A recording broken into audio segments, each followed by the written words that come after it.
اور شفقت وہیں ہوتی ہے جہاں کوئی غلطی ہوتی ہے، درگزر وہیں ہوتا ہے جہاں کوئی کوتاہی۔ عورت اطاعت کرے، فرما برداری کرے، اس کو حکم ہے، خامن درگزر کرے، شفقت کرے، اور کوئی کوتاہی دیکھے، کوئی غلطی دیکھے اس پر پردہ پوشی کرنے کی کوشش کرے۔ یاد رکھیں اعلیٰ حضرت فاضل بریلوی رحمۃ اللہ علیہ فرماتے ہیں جو مردان خدا ہے، جو اللہ کے بندے ہیں، جو مردان خدا ہے، فرمایا ان کا طریقہ تو یہ ہے کہ وہ اپنے گھر والوں کی بڑی بڑی غلطیاں معاف کرتے ہیں، بڑی بڑی کوتاہیاں، بڑی بڑی۔ حضرت ابو الحسن رحمۃ اللہ تعالیٰ علیہ، جناب ابو الحسن خرقانی بہت بڑے درویش صوفی گزرے اور صاحب بصیرت اور زندہ اور بیدار مغز صوفی تھے، صرف ہو والے صوفی نہیں تھے۔ ان کو خبر ہی نہیں کہ معاشرے میں میں کھٹکتا ہوں دل عالم میں کانٹے کی طرح، اور تو فقط اللہ ہو اللہ ہو اللہ ہو۔ حضرت ابو الحسن خرقانی خانقاہ بھی آباد کرتے تھے، اور معاشرے میں کبھی ظلم ہوتا تھا تو بادشاہوں کا جا کے حقہ پانی بھی بند فرما دیا کرتے تھے۔ بڑے بیدار مغز اور بیدار ذہن صوفی تھے۔ حضرت باجید بستامی رحمۃ اللہ علیہ کے سجادہ تھے، اور محمود غزنوی آپ کا مرید تھا، اب بہت صاحب بصیرت بادشاہ ہوا ہے، وہ آپ کا خدمت گزار تو حاضر ہوتا تھا۔ محمود غزنوی کہتے ہیں جب میں پہلے دن گیا تو بابا جی مجھے اٹھ کے نہیں ملے، بیٹھے بیٹھے سلام کیا، واپس آنے لگا تو مجھے چھوڑنے آئے میری سواری تک، تو میں نے کہا حضرت جی جب آیا تھا تو پوچھا بھی نہیں اور اب چھوڑنے آ گئے؟ تو فرمانے لگے جب تو آیا تھا تیرے اندر تکبر تھا، تو کہتا تھا مولوی بادشاہوں کو اٹھ اٹھ کے ملتے اس لیے نہیں ملا، اور اب تو سوچ رہا ہے کہ نہیں سارے مولوی ایک طرح کے نہیں ہوتے، اس لیے میں تیری عزت دینا تیرے لیے ضروری سمجھا ہے، اس لیے تجھے چھوڑنے آیا۔ حضرت ابو الحسن بڑے صاحب بصیرت آدمی۔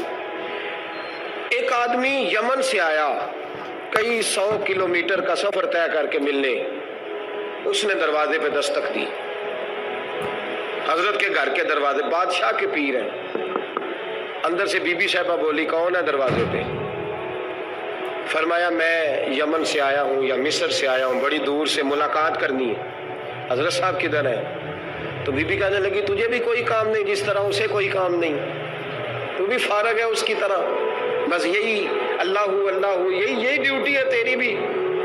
میں نے کہا یار اتنا بڑا صوفی اور گھر میں اس کا کیا حال ہے، وہ بات کرنے والی؟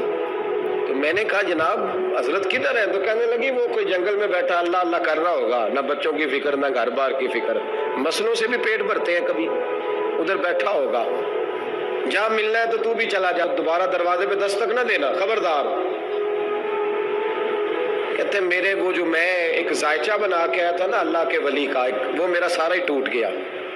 میں نے کہا کچھ نہیں حال، جس کا گھر حال نہیں تو باہر کیا ہوگا، اندر ہی کوئی طبیعت نہیں۔ لوگ فٹافٹ اعتراض کرتے ہیں، کہتے ہیں صاحب فلاں بندے کو نہیں صحیح کر سکے تو، حالانکہ یہ بات اور ہے، یہ پہلو اور ہے۔ نوح علیہ السلام کی بیوی اگر کافر رہ جائے، بیٹا اگر غیر مسلم رہ جائے تو یہ حکمت الہی ہوتی ہے، یہ اللہ پاک کی حکمت ہوتی ہے، حکمت ہوتی ہے، اس میں پیغمبر کی تبلیغ میں کوئی اعتراض نہیں کیا جا سکتا۔ اس نے کہا جنگل میں ہوں گے تو بھی چلا جا۔ کہتے ہیں وہ جو میرے ذہن میں ان کا زاویہ تھا، وہ جو ایک شخصیت کا روپ میں بنا کے وہ تو نکل گیا، لیکن میں نے کہا چل اتنی دور سے آیا ہوں بابے سے میل ہی لیتا ہوں، شام ہو گئی ہے رات بھی رہنا ہے۔ کہتے میں نے جنگل کی طرف منہ کیا تو حضرت جنگل سے آ رہے تھے اور شیر پہ بیٹھے ہوئے تھے، شیر پہ بیٹھے تھے۔ فرماتے ہیں پھر میرے دل میں خیال آیا، میں نے کہا بی بی قابو آتی نہیں اور شیر کو قابو کیا ہوا ہے۔ پھر وسوسہ آیا اتقوا فراست المومن فإنه ينظر بنور اللہ، رواہ ترمذی او کما قال صلی اللہ علیہ وسلم۔ اللہ کے رسول فرماتے ہیں مومن کی فراست قلبی سے ڈرو، وہ تو اللہ کے نور سے دیکھا کرتا ہے، اللہ کے دیے ہوئے نور سے دیکھتا ہے۔ اللہ اکبر۔ جب یہ بات سنی نا اس نے، کہتے میں نے دل میں سوچی تو حضرت میرے دل کی بات جان گئے اور فرمانے لگے او بھائی، کہتے میں نے کوئی حال بتایا نہیں، خود ہی فرمانے لگے میاں اس کے اندر صرف ایک ہی غلطی ہے کہ وہ زبان کی ٹھیک نہیں، بستر کی بڑی پاک ہے، نظر کی بڑی پاک ہے، کردار کی بڑی اچھی ہے، میرے بچوں کو پالتی ہے، بس زبان کی ذرا ٹھیک نہیں۔ اور فرمانے لگے میں اس نتیجے پہ پہنچا ہوں اگر میں نے اسے نکال دیا تو اور کوئی رکھے گا نہیں، بیچاری زندگی ساری پریشانی میں گزار دے گی، اور پھر اگلے لفظ کہے تو حد ہو گئی، فرمانے لگے میں اس بد زبان سے حسن سلوک کرتا ہوں، اللہ نے یہ بے زبان مخلوق میری فرما بردار بنا دی ہے۔ فرمایا یہ میرے وظیفوں چلوں عبادتوں سے نہیں آیا شعر، یہ اس بد زبان سے حسن سلوک کرتا ہوں تو رب نے یہ بے زبان مخلوق میری، اب یہ گنجائش، یہ حکم خامن کے لیے ہے، یہ تقریر سن کے بی بی نہ کہہ دے کہ میں نے بد زبان ہونا ہے، تو آپ فرما برداری کریں میری، تو یہ جس کے لیے بات ہو اسی تک رہے۔ خامد کو حکم ہے کہ اگر کوئی کوتاہی ہے تو اس کوتاہی کی پردہ پوشی کرے۔ گھر جو ہوتا ہے نا، گھر کچھ چیزیں اجازت نہیں دے رہی میری کہ میں کچھ اور بات آپ سے کروں، کچھ آپ کو نیند بھی آ رہی ہے۔ دیکھیں پورا وجود سلامت ہو اور اندر روح نہ ہو تو بندہ زندہ رہ سکتا ہے؟ جڑے نہیں بولے انہیں رہ لینا میرا خیال۔ وجود ہو سارا سلامت ہے لیکن روح سلامت، بندہ بچ جائے گا؟ بولے نا یار، جنہیں نیند آ رہی ہو بولو، نہیں نہ رہ سکتا۔ پورے گھر میں ہر شے ہو، ذمہ داری سے بات کر رہا ہوں، پورے گھر میں ہر شے موجود ہو، اگر گھر میں دین نہ ہو تو گھر چلتا نہیں چل سکتا۔ جس گھر میں نماز نہ ہو وہ گھر نہیں چلتا، جس میں قرآن پاک نہ ہو وہ گھر، اس لیے کہ دین روح ہے۔ دین اگر گھر میں دین نہیں تو گھر چل سکتا؟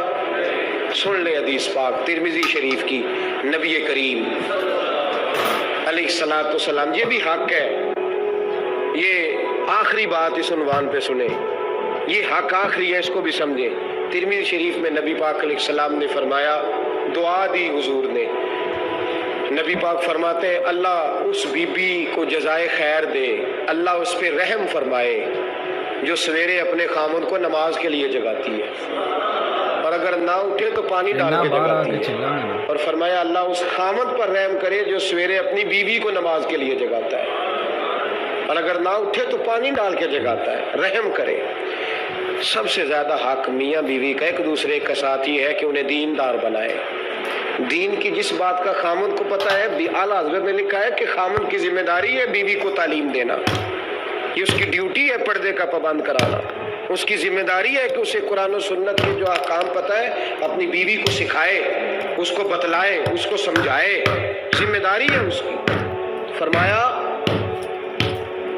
اللہ اس پہ رحم کرے، ذمہ داری ہے، ایک دوسرے کو مذہب سے آشنا کرے، پیار کے ساتھ محبت کے ساتھ قائل کرے۔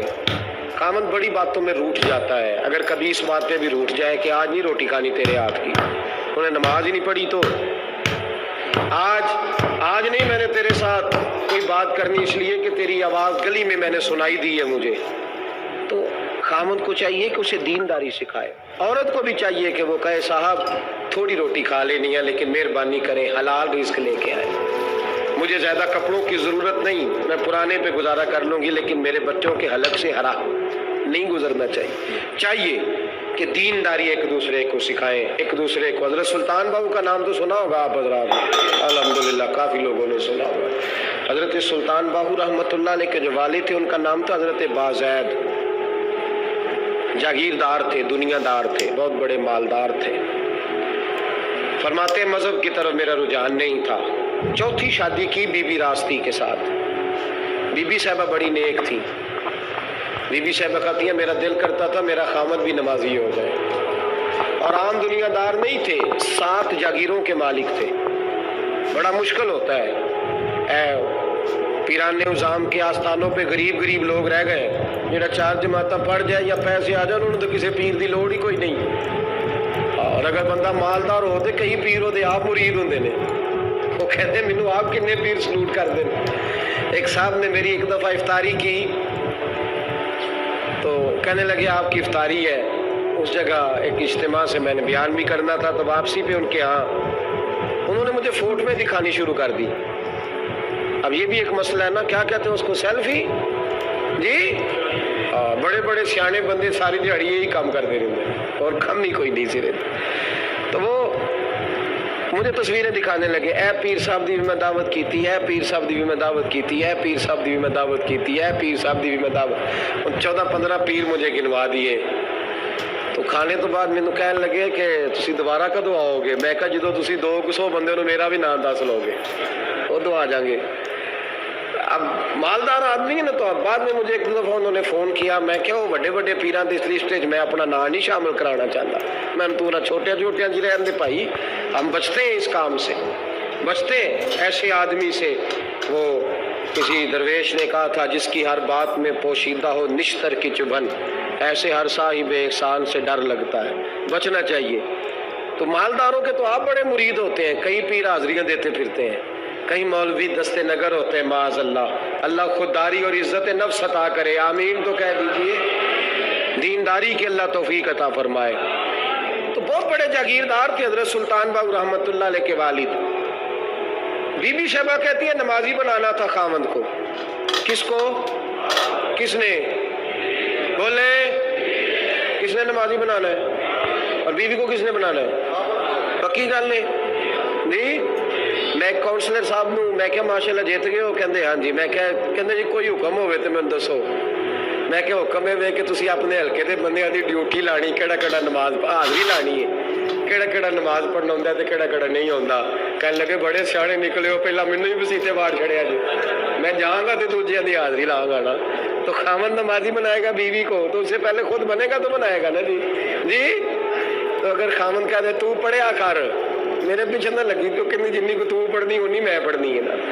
تو میں آج میں ایک دوست کو کہہ رہا تھا بچے وہ کام نہیں کرتے جو آپ کہتے ہیں۔ میں نے جمعے میں بھی کہا تھا بچے وہ کرتے ہیں جو ہمارا عمل دیکھ کے بچے چلتے ہیں، صرف بات پہ عمل نہیں کرتے۔ بی بی راستی کہتی ہے میں نے ٹھان لی کہ میں نے اس جگیردار کو، وڈیرے کو، اس موٹے بڑے چودھری کو میں نے نمازی بنا کے دکھانا ہے نمازی۔ بی بی صاحبہ کہتی ہیں کہ وہ جس خاتون کی بھی باری ہوتی تھی، 4 بیویاں ہوتی تھی، وہ اس کا حق ادا کرتے تو بعد میں اپنی خوابگاہ میں جا کے آرام کرتے۔ ان کا جو خادم تھا ملازم، وہ رات کو دودھ کا پیالہ انہیں دینے جاتا تھا، سونے سے پہلے ان کے پاس دودھ کا پیالہ پہنچتا تھا۔ تو بی بی صاحبہ کہتی ہیں میں نے رات کو ملازم سے کہا دودھ دینے تو نہیں جائے گا، میں جاؤں گی۔ کہ میں آدھی رات کو دودھ کا پیالہ لے کے حاضر ہوئی۔ تو کیسے آئی؟ میں نے کہا بی بی ہوں، آ گئی ہوں، تو اب مہربانی کریں۔ میں نے کہا اگر اجازت دیں تو آپ کے پیر نہ دبا دوں؟ چل دبا دیں۔ بی بی کہتی ہیں پیر دباتے دباتے میں نے کہا اگر اجازت دیں تو صبح نماز کے لیے جگا دوں؟ یہ نماز کی تبلیغ ہو رہی ہے۔ تو بابا جی پتہ کیا کہتے ہیں حضرت بازید؟ کہنے لگے تو مجھے جانتی نہیں، خبردار مجھے تبلیغ کرنے کی کوشش کی، اس گھر میں رہنا ہے تو سانس اونچا نہ لینا، پتہ ہے تو کس کے ساتھ بھی آئی، خبردار۔ کہتے میں چپ کر کے آ گئی۔ اگلے دن پھر دودھ لے کے پہنچ گئی تو انہوں نے آنکھ کھول کے دیکھا میری طرف، پھر آ گئی ہے۔ میں نے کہا میرے خاوند ہے، میرے سر کے تاج ہے، پیر دبا دوں؟ کہ دبا دو۔ کہتے میں نے 10 منٹ پیر دبائے تو میں نے کہا اگر جان کی امان پاؤں تو فجر میں جگا دوں؟ میں نے جلال فرمایا۔ کہنے لگے تجھے کہا تھا نا کہ مجھے کسی کا مشورہ قبول نہیں، تو کون ہوتی ہے مجھے بات کرنے والی، چل دوڑ جا۔ بی بی صاحبہ کہتی ہے میں 10 دن جاتی رہی۔ کتنے دن؟ انہوں نے سختی بھی کی، برا بھلا بھی کہا، اور کئی دن یہ بھی کہا کہ کل آئی تو پھر یاد رکھنا۔ کہتی ہیں 10ویں دن میں گئی تو حضرت بازید کہتے ہیں میرے دل میں خیال آیا یہ جان چھوڑنے والی نہیں، یہ باز نہیں آئے گی، اور چلو ہے بھی تو میری بیوی، غلط بات بھی کوئی نہیں کر رہی، کہہ بھی نماز کر رہی ہے۔ کہنے لگے اگر میں سویرے اٹھ جاؤں تو پھر دوبارہ تو نہیں آئے گی، تو دوبارہ تو نہیں آئے گی۔ یہ دیکھیں میاں بیوی کا آپس میں رشتہ، سویرے اگر میں اٹھ جاؤں نماز کے لیے تیرے کہنے پہ تو میری جان چھوڑ دے گی تو؟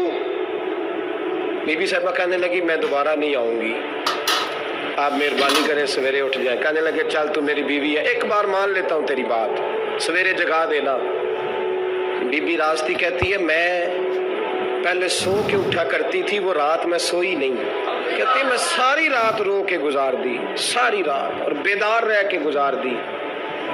سویرے فجر کے وقت پانی گرم کیا، بغل میں مصلی لیا، خامد کو بیدار کیا، وضو کرایا، اور کہتی ہیں جب وہ اللہ اکبر کہہ کے سنتوں کی نیت باندھی تو میرے اس طرح آنسو گرے جیسے سیلاب آتا ہے اور دریا کا بند ٹوٹتا ہے، اور میں نے رو کے کہا مولا میرے اختیار میں یہیں تک تھا، میں مصلی پہ کھڑا کر سکتی ہوں، میں دل تو نہیں نہ بدل سکتی، وہ تیرے قبضے میں ہے، مقلب القلوب ہے، فضل کر اس کا دل بدل دے۔